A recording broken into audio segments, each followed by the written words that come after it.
कोणीच देणार नाही. मी सांगितल्याप्रमाणे 48 पैकी 3 तर 32 पैकी किती हिशोब लावून टाका. खरा फॉर्म्युला आहे ना गणिताचा, आहे की नाही? ते चौराशी मांडा, उत्तर काढा. आणि तुम्हाला जर आता उभं व्हायचं असेल तर स्वतंत्र बांधायचे, स्वतंत्र ओबीसी SC ST मुस्लिम उभे झाले तर तुमचं खरं आहे. अदरवाईज तुमचं खरं नाही. आयुष्यभर मग तुम्ही चाचपटत राहा. आणि गेल्या 75 वर्ष, आजादी का 75 साल हो चुका है, अभी 78वां हुआ नाही, 78वां वर्ष झालेलं आहे. त्या सगळ्या गोष्टीमध्ये आम्ही सगळ्यांनी कुठं चाललं पाहिजे आणि कसं चाललं पाहिजे याच्यावरती आपल्याला या मीटिंगमध्ये अवलोकन करायचं आहे. गांभीर्याने याच्यावरती काळजी घ्यायची आहे. जातीय जनगणनेचा विषय असो, बॅकलॉगचा विषय असो, त्याच्यावरती आपण थोडा जाणार नाही, पण त्या आपल्या समस्या आहेत. या देशात सध्या 2 फोर्सेस काम करतात. ठीक आहे. या देशात सध्या 2 फोर्सेस काम करत आहेत. एक फोर्स कोणता आहे? आरक्षणवादी फोर्स. आणि दुसरा कोणता फोर्स आहे? आरक्षण कसं संपेल असं पाहणारा फोर्स. त्याला काय म्हणतो आपण? आरक्षण विरोधी फोर्स. बरोबर आहे? ही चाल कोण खेळते? दरंगे वगैरे काय? दरंगे पपेट इन समबडीज हँड्स. तसा Modi is puppet in somebody's hands, आहे की नाही? आपलाच नागपूरचा मोदी, आहे की नाही? तर Modi is puppet in somebody's hands and दरंगे is also Nareshji puppet in somebody's hands. कोणाच्या हँडमध्ये तुम्ही तपास होता. आणि अल्टिमेटली या देशामध्ये इकॉनॉमिकल ग्राउंडवरती संपूर्ण भारताचं आरक्षण आणून ठेवायचं आहे. It is somebody's policy. It is somebody's policy. आणि त्याचं उत्तर परवाच्या ऑगस्टमध्ये आता निघालेलं आहे. याच महिन्यामध्ये किती? 1 ऑगस्टचा निर्णय. 1 ऑगस्टचा निर्णय तो सांगतो regarding SC ST. Regarding SC ST तो 1 ऑगस्टचा निर्णय आहे. तो काय म्हणतो? आता त्याच्यामध्ये क्रिमिनल लावा. तो काय म्हणतो? त्याचंही सब कॅटेगरायझेशन करा. अरे गव्हर्नमेंट फॉर्म, आहे की नाही? आलं त्या ह्याच्यावर काम कशावर? इकॉनॉमिकल ग्राउंडवर, फायनान्शियल ग्राउंडवर. आणि ही पॉलिसी अशी खेळल्या जात आहे. एका दिवसात होणार नाही, पण त्याची सुरुवात झालेली आहे. तुम्ही आम्ही सजग नसलो तर ते आमच्या उरावर बसणार आहे आणि ती पॉलिसी सुरू होणार आहे. EW has open a different chapter again, है ना, इन द वेरी बिगिनिंग. पहले वो काम हो गया.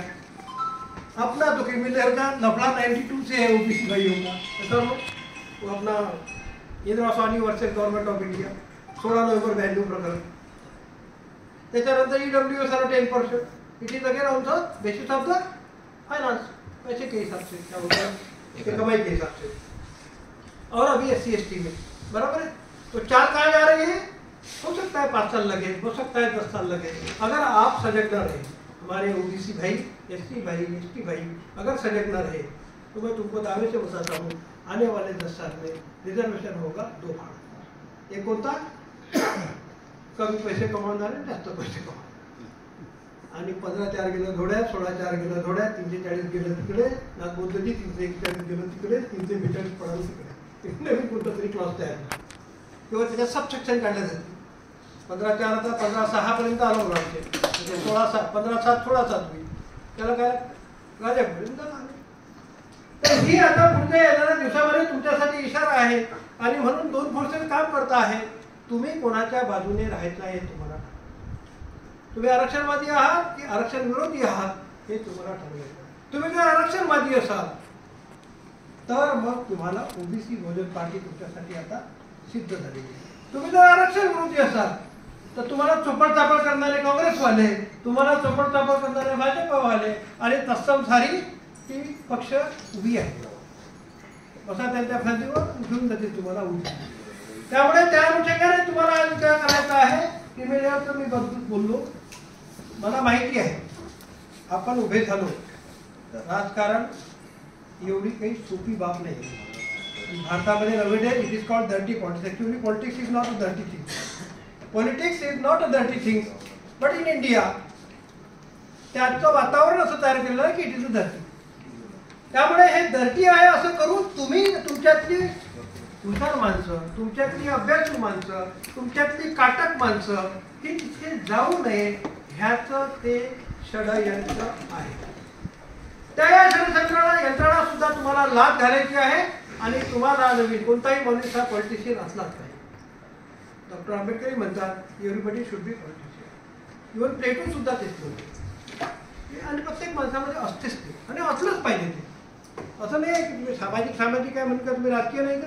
Everybody has to be politician, everybody is politician. परंतु या देशामध्ये सामान्य माणूस तिथे गेला नाही पाहिजे अशी व्यवस्था केल्या जाते आहे आणि रोज लोकशाहीचा इथे खूप होत आहे. आणि म्हणून तुम्हाला या अनुषंगाने पुढे यावं लागेल. आणि कांचीरामजी म्हणतात तसं लढणे, पाडणे आणि जिंकणे. बरोबर आहे.